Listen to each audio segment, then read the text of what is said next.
मेरे प्यारे साथियों, स्वागत है आप सभी का एक बार फिर से आपके अपने YouTube चैनल ऑनलाइन IIT मंत्रा में। जैसा कि आप सभी को पता है कि हम एक MMV यानी कि mechanic motor vehicle second year के मोस्ट इंपोर्टेंट क्वेश्चनों की सीरीज कर रहे हैं, जो कि CBT एग्जाम के लिए बहुत ज्यादा इंपॉर्टेंट है या किसी कम्पिटिटिव एग्जाम की तैयारी कर रहे हो तो उसके लिए भी बहुत ज्यादा इंपॉर्टेंट है। अभी तक हम इस सीरीज की 3 वीडियो कर चुके हैं।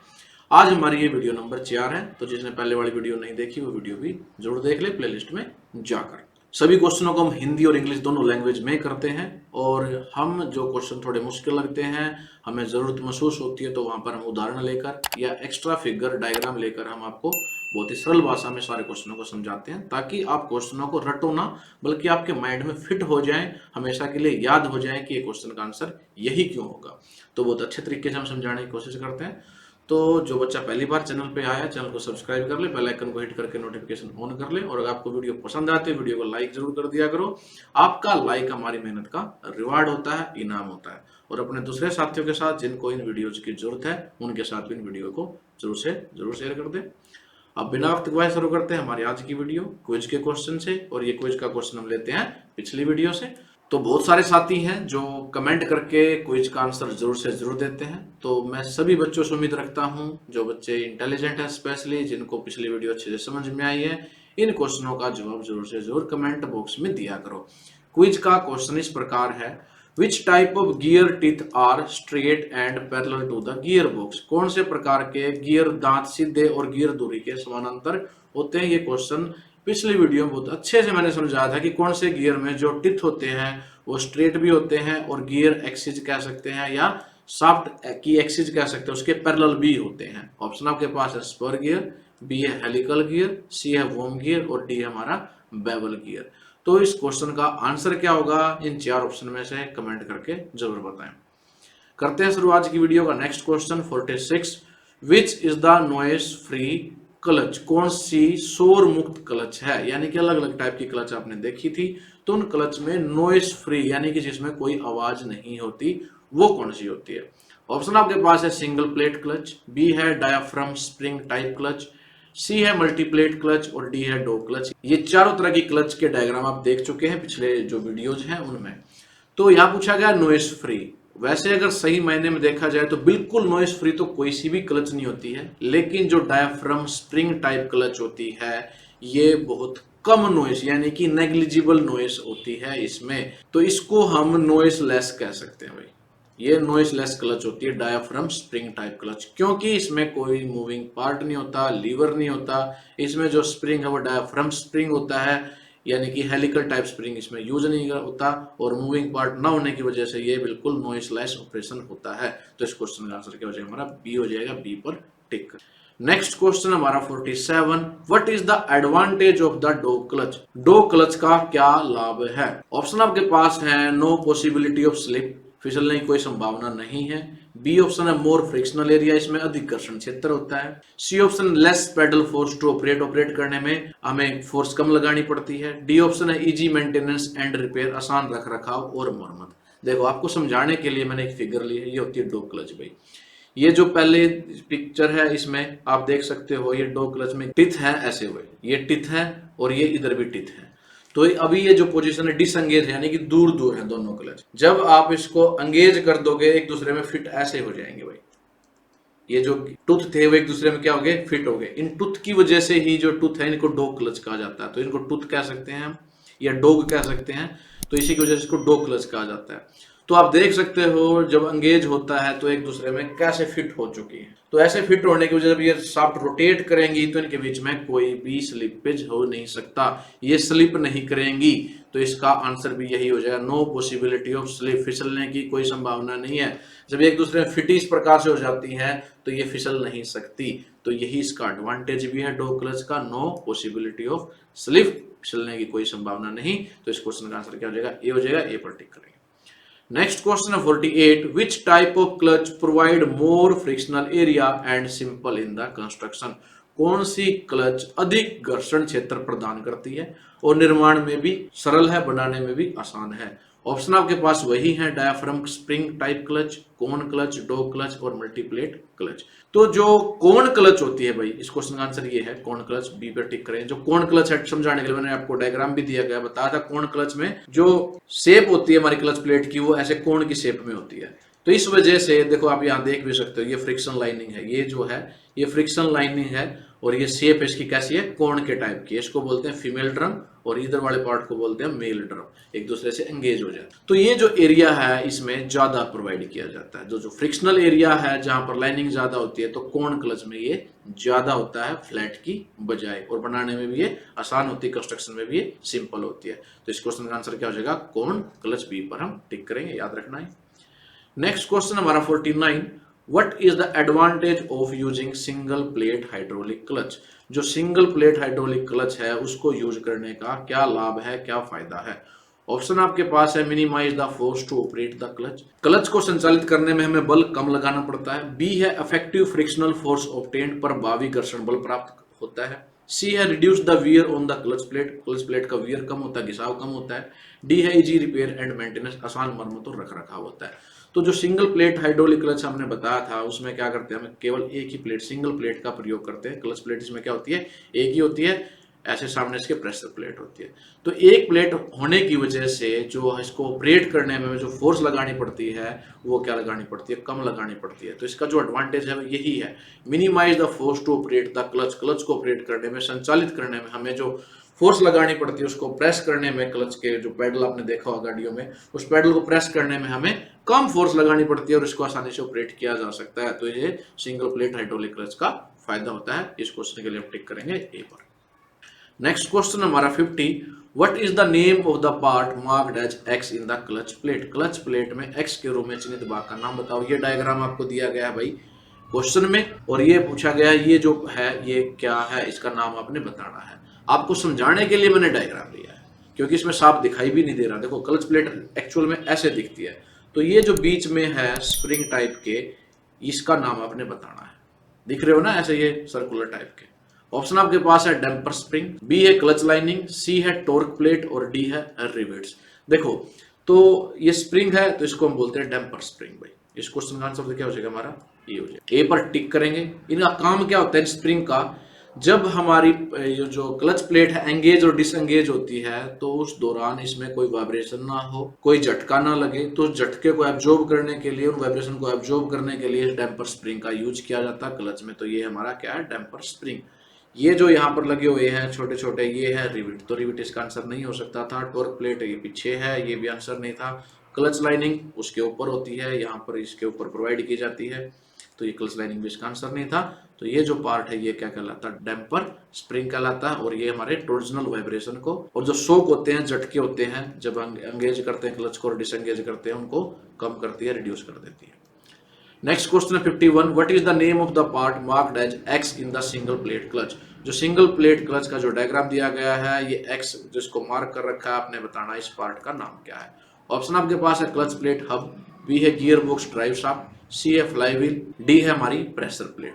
तो जो ये पार्ट है, ये देखो इधर वाली शाफ्ट से जुड़ा हुआ है, ये शाफ्ट कहलाएगी क्रैंक शाफ्ट। क्या है ये, क्रैंक शाफ्ट है या इंजन शाफ्ट भी कह सकते हैं, इससे जुड़ा हुआ है। इस पार्ट का नाम होता है फ्लाई व्हील। तो ये क्या हमारा फ्लाई व्हील है। इस क्वेश्चन का आंसर क्या हो जाएगा, फ्लाई व्हील। इसको आपने याद रखना। नेक्स्ट क्वेश्चन है 52, what is the main feature of the hydraulic actuated clutch. Hydraulic सक्रिय क्लच की मुख्य विशेषता क्या भाई। जो क्लच हमारी हाइड्रोलिक सिस्टम पे काम करती है, यानी कि किसी फ्लूइड्स पर काम करती है, वर्क करती है, उसकी खासियत क्या है, क्या मुख्य विशेषता। ऑप्शन क्या है, pedal effort transmitted through the linkage, link के माध्यम से पैडल का प्रयास संचारित किया जाता है। जी नहीं, लिंकेज की मदद से नहीं किया जाता।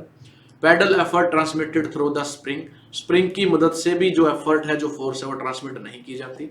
Pedal effort transmitted through the fluid, yes यही तो इसका आंसर है। इस क्वेश्चन आंसर क्या हो जाएगा, सी हो जाएगा। यानी कि देखो नाम में ही हाइड्रोलिक, जहां भी हाइड्रोलिक शब्द यूज हो जाए वहां पर उसमें क्या यूज किया गया, फ्लूइड यूज किया गया। तो जो पैडल का एफर्ट है, जो फोर्स है, वो कैसे ट्रांसमिट होती है, फ्लूइड की मदद से ट्रांसमिट होती है। यही इसकी मुख्य विशेषता भी है। D option the pedal effort transmitted through the coupling, coupling की मदद से नहीं, ये भी आंसर नहीं होगा। तो इस क्वेश्चन का आंसर सी था। इसकी जो मुख्य विशेषता है वो यही है कि तरल के माध्यम से, यानी कि फ्लूइड के माध्यम से हमारा जो पैडल का प्रयास है, फोर्स है, वो संचारित की जाती है आगे। तो ये इसका आंसर सी है। नेक्स्ट क्वेश्चन है 53, what is the advantage of mechanical actuated type clutch. पिछली थी हमारी हाइड्रोलिक एक्चुएटेड, उसका था कि फ्लूइड की मदद से हम पावर को ट्रांसमिट करते हैं। अब पूछा गया है कि मैकेनिकल एक्चुएटेड टाइप क्लच का एडवांटेज क्या है, जिसमें हम मैकेनिकल पार्ट्स का यूज करते हैं। ऑप्शन आपके पास लेस मेंटेनेंस एंड रिपेयर, कम रख रखाव और मरम्मत। बी है लेस पेडल एफर्ट, कम पेडल का प्रयास करना पड़ता है। सी है स्मूथ फंक्शनिंग, सुचारू कार्य प्रणाली। और डी है इजी टू ऑपरेट, संचालित करने में आसान। तो जो मैकेनिकल एक्चुएटेड होती है भाई, उसमें एफर्ट तो ज्यादा लगाना पड़ता है, ये ऑप्शन भी नहीं है। फंक्शनिंग भी इतनी स्मूथ नहीं होती, तो ये भी आंसर नहीं है। इजी टू ऑपरेट, इसमें फोर्स भी ज्यादा लगानी पड़ती है, तो इजी टू ऑपरेट नहीं है। इसका केवल ये फायदा है लेस मेंटेनेंस एंड रिपेयर, इसमें मेंटेनेंस की और जो रिपेयर की है वो बहुत कम जरूरत पड़ती है, तो कम रख रखाव और मरम्मत इसका आंसर हो जाएगा। क्वेश्चन पे टिक करेंगे हम, याद रखना है। नेक्स्ट है 54, which factor does not affect the torque transmission by the clutch. कौन सा कारक क्लच द्वारा टॉर्क संचरण को प्रभावित नहीं करता, यानी कि क्लच में कौन सा फैक्टर होता है जिस पर टॉर्क ट्रांसमिशन डिपेंड नहीं करता, जिस पर निर्भर नहीं करता। ऑप्शन आपके पास है size of the clutch plate, clutch plate के आकार पर। यह आंसर नहीं होगा, क्योंकि साइज क्लच प्लेट के साइज पर निर्भर करता है। ज्यादा बड़ी प्लेट होगी तो टॉर्क भी ज्यादा ट्रांसमिट होगा, तो यह आंसर नहीं है। कोफिशिएंट ऑफ फ्रिक्शन, जो अगर कोफिशिएंट ऑफ फ्रिक्शन ज्यादा होगा तो टॉर्क भी ज्यादा ट्रांसमिट होगा, तो ये भी आंसर नहीं होगा। Number of clutch plate used, ज्यादा नंबर ऑफ प्लेट यूज करेंगे या कम यूज करेंगे, इस पर भी टॉर्क ट्रांसमिशन डिपेंड करता है। ज्यादा नंबर ऑफ प्लेट यूज होंगी तो टॉर्क ट्रांसमिशन ज्यादा होगा, तो ये इस पर भी डिपेंड करता है, इसलिए ये भी आंसर नहीं होगा। Axial load on the clutch, ये आंसर हो जाएगा भाई। जो एक्सियल लोड है क्लच के ऊपर, कितना एक्सियल लोड लगा हुआ है, इस पर डिपेंड नहीं करता उसका कितना टॉर्क ट्रांसमिट होगा, तो इस क्वेश्चन का आंसर क्या हो जाएगा, डी हो जाएगा। बाकी तीन फैक्टर पे डिपेंड करता है हमारा टॉर्क ट्रांसमिशन, कितना टॉर्क का संचरण होगा उस क्लच में, लेकिन एक्सियल लोड पर डिपेंड नहीं करता कितना लोड हम लगा रहे हैं उस क्लच के ऊपर। तो इस क्वेश्चन का आंसर क्या है, डी है, डी पर टिक करेंगे। नेक्स्ट क्वेश्चन हमारा 55, what is the function of the clutch. भाई क्लच का कार्य क्या। अभी तक हमने इतने टाइप ऑफ क्लच पढ़ ली, अब सबसे सिंपल क्वेश्चन पूछा गया, क्लच का फंक्शन क्या है, कार्य क्या है। ऑप्शन ए है इंक्रीज और decrease the RPM of the engine, engine के आरपीएम को कम ज्यादा करता है क्या क्लच, बीजी नहीं, बिल्कुल नहीं। Connect and disconnect power flow engine to the gear box, yes, ये आंसर हो जाएगा भाई। जिसको पता था वो कमेंट करके बताओ, नहीं तो इसका आंसर क्या है, connect and disconnect power flow of the engine to the gear of आ जाएगा यहाँ पर, यानी कि इंजन से जो पावर आ रही है उसको आगे गियर बॉक्स में ट्रांसमिट करता है, कभी एंगेज करता है कभी डिसएंगेज करता है। जब पेडल दबाते हो क्लच का तो हमारी जो पावर है ट्रांसमिशन रुक जाता है, जब क्लच को छोड़ देते हो तो वह प्लेट एक दूसरे से क्या हो जाती है, एंगेज हो जाती है, कनेक्ट हो जाती है, पावर ट्रांसमिशन शुरू हो जाता है। तो उसको पावर ट्रांसमिशन को कनेक्ट करना, डिस्कनेक्ट करना, ये किसका काम है, क्लच का काम है। बाकी अब ऑप्शन देखने की जरूरत ही नहीं रही, तो इस क्वेश्चन का आंसर क्या है, बी है, याद रखना। नेक्स्ट क्वेश्चन हमारा 56, which system making the driver cabin comfortable for driving.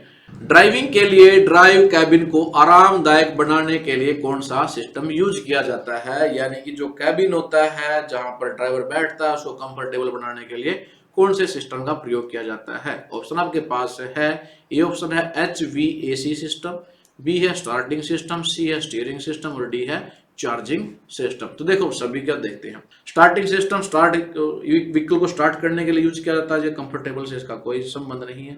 Steering system को उसको डायरेक्शन देने के लिए, व्हीकल को मोड़ने के लिए यूज करते हैं।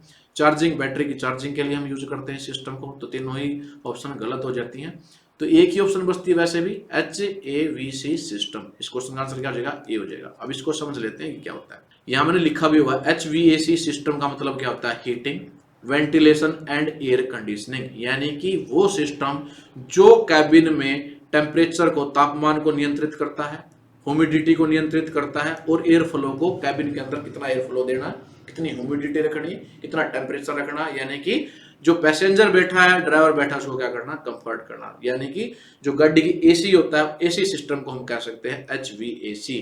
अब पूरा नाम की बात करेंगे तो ये क्या, हीटिंग, वेंटिलेशन, एयर कंडीशनिंग। तो HVAC जो सिस्टम है वो ड्राइवर को कंफर्ट देने के लिए यूज किया जाता है। इस क्वेश्चन का आंसर हो जाएगा ए। नेक्स्ट क्वेश्चन है 57, which system deal with the alternator. कौन सा सिस्टम जनरेटर से संबंधित है। जो अल्टरनेटर होता है इसका काम क्या होता है, गाड़ी में एसी को जनरेट करना, एसी करंट को जनरेट करना और बैटरी को चार्ज करना। तो अब देख लेते हैं ऑप्शन हमारे पास, स्टीयरिंग सिस्टम, बी है स्टार्टिंग सिस्टम, सी है चार्जिंग सिस्टम और डी है HVAC सिस्टम। तो पूछा यही गया था भाई कौन सा सिस्टम अल्टरनेटर से डील करता है, इससे संबंधित है, तो कौन सा सिस्टम है, चार्जिंग सिस्टम। भाई अल्टरनेटर क्या करता है, एसी करंट प्रोड्यूस करता है और बैटरी को चार्ज करता है। तो ये किसके रिलेटेड हुआ, चार्जिंग सिस्टम से। इस क्वेश्चन का आंसर क्या हो जाएगा, सी हो जाएगा। Alternator is an electric generator that convert mechanical energy into the electrical energy. जो इंजन घूमता है तो उसकी मैकेनिकल एनर्जी को किस में कन्वर्ट कर देता है, ये इलेक्ट्रिकल एनर्जी में कन्वर्ट कर देता है और बैटरी को चार्ज कर देता है, जिसका प्रयोग हम गाड़ी को स्टार्ट करने में या दूसरी एसेसरीज है उनको चलाने में, जैसे लाइट को ऑन करने में, इंडिकेटर देने में या इस प्रकार की दूसरी एसेसरीज में हम यूज करते हैं। तो इस क्वेश्चन का आंसर क्या है, सी है। नेक्स्ट है हमारा 58, which system provide DC power source, DC power source for the various unit of the vehicle. कौन सी प्रणाली वाहनों के विभिन्न इकाइयों के लिए डीसी पावर प्रदान करती है। ऑप्शन आपके पास storage system, b charging system, c lighting system और डी हमारा स्टीयरिंग सिस्टम। तो भाई जो डीसी पावर सोर्स है, अभी हमने बात की थी, अल्टरनेटर से एसी करंट प्रोड्यूस होता है, फिर बैटरी को चार्ज करता है जो स्टोर हो जाती है बैटरी के अंदर। फिर वहां से हम जो भी हमारे व्हीकल की एसेसरीज होती हैं, पार्ट होती हैं, इंडिकेटर है, लाइट है, दूसरी चीजें हैं, उसके लिए पावर हमें मिलती है। तो अब यही पूछा गया कौन सप्लाई करता है, तो कौन सप्लाई करता है, ये सारी चीजें करता है स्टोरेज सिस्टम, भंडारण प्रणाली, यहाँ जहां पर वो भंडार होता है, जैसे हमारी बैटरी और दूसरे कंपोनेंट सारे के सारे स्टोरेज सिस्टम में आ जाएंगे। तो इस क्वेश्चन का आंसर क्या हो जाएगा, हमारा ए हो जाएगा। चार्जिंग सिस्टम से कंफ्यूज नहीं होना, चार्जिंग सिस्टम सिर्फ चार्ज करता है, जो सप्लाई करता है वो स्टोरेज सिस्टम करता है, जहां पर उसका स्टोरेज हो चुकी है करंट की, उसके बाद वो सप्लाई करता है। तो उससे कंफ्यूज मत होना। तो इस क्वेश्चन का आंसर क्या हो जाएगा, स्टोरेज सिस्टम हो जाएगा, भंडारण प्रणाली, ए पर टिक करेंगे। नेक्स्ट क्वेश्चन हमारा 59, which system not connected with the electrical system. कौन सी प्रणाली विद्युत प्रणाली से जुड़ी नहीं है। ये 4 प्रणाली दी गई है, आपने बताना इनमें से किस प्रणाली का संबंध इलेक्ट्रिकल सिस्टम से नहीं है, विद्युत प्रणाली से नहीं है। ऑप्शन आपके पास है स्टीयरिंग सिस्टम, बी है चार्जिंग सिस्टम, सी है ट्रांसमिशन सिस्टम और डी है सस्पेंशन सिस्टम। तो याद रखना जो सस्पेंशन सिस्टम है वो डायरेक्टली कनेक्टेड नहीं होती हमारे इलेक्ट्रिकल सिस्टम से। आगे क्वेश्चन आएगा भी सस्पेंशन सिस्टम है, उसमें देखते हैं। देखो स्टीयरिंग है, आजकल हमारा ये भी इलेक्ट्रिक हो चुका है। चार्जिंग सिस्टम है, इसका तो डायरेक्ट संबंध है ही हमारे, क्योंकि चार्जिंग तो हमारी विद्युत प्रणाली के द्वारा ही बैटरी चार्ज होती है। ट्रांसमिशन भी इससे संबंध रखता है। हालांकि जो मॉडर्न व्हीकल है सस्पेंशन सिस्टम भी उससे कनेक्ट होना शुरू हो चुके हैं, कुछ सेंसर वगैरह लगे होते हैं जो इलेक्ट्रिकल सिस्टम से पावर लेते हैं, लेकिन फिर भी इस क्वेश्चन का आंसर क्या होगा, सस्पेंशन सिस्टम होगा, क्योंकि जो अभी तक जो पुरानी गाड़ियों में हम यूज करते हैं सस्पेंशन सिस्टम, उनमें कोई भी इलेक्ट्रिकल ऊर्जा नहीं होता, तो इलेक्ट्रिकल सिस्टम से जुड़े नहीं होते। तो आंसर क्या रखेंगे, हम डी रखेंगे। हालांकि जो आपकी पीडीएफ है उसमें इसका आंसर चार्जिंग सिस्टम दिया गया, जो कि बिल्कुल गलत है भाई, इसको ठीक कर लेना। चार्जिंग सिस्टम का संबंध बिल्कुल ही सीधा इलेक्ट्रिकल सिस्टम से, इसके बिना तो चार्ज का कोई मतलब ही नहीं है। तो बैटरी को चार्ज करने के लिए उसमें इलेक्ट्रिसिटी की जरूरत पड़ती है, तो ये आंसर नहीं हो सकता। तो इस क्वेश्चन का आंसर हमारा डी होगा, डी पे टिक करेंगे, याद रखना। लास्ट क्वेश्चन हमारा आज की वीडियो का 60, which type of system is to isolate the vehicle body from the road shock and the vibration. वाहन के शरीर को सड़क के झटके और कंपन से अलग करने के लिए किस प्रकार की प्रणाली का प्रयोग करते हैं। बहुत आसान क्वेश्चन है।